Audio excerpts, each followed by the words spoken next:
प्रसन्न अंतःकरणाने आणि देवाच्या नामस्मरणाने दिवसाची सुरुवात झाली, की संपूर्ण दिवस अगदी मनाला प्रफुल्लित करणारा जातो. तर देवपूजा झाली, त्यानंतर मुलाच्या टिफिनची तयारी सुरू झाली.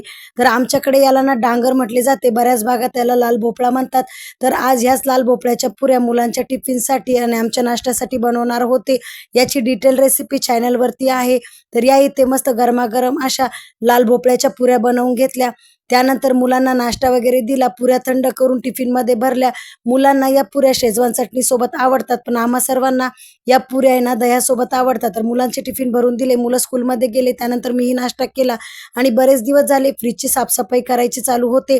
तर आज फ्रिजची मस्त अशी डीप क्लिनिंग केली. त्यानंतर दुपारच्या वेळेला जुन्या टॉवेलपासून मस्त असे किचन टॉवेल बनवले. याचा फुल ब्लॉग चॅनलवरती अपलोड आहे. फोटो खालील त्रिकोणावरती क्लिक करून माझा फुल ब्लॉग नक्की बघा आणि व्हिडिओ आवडल्यास चॅनलला लाईक, शेअर आणि सबस्क्राईब करायला विसरू नका.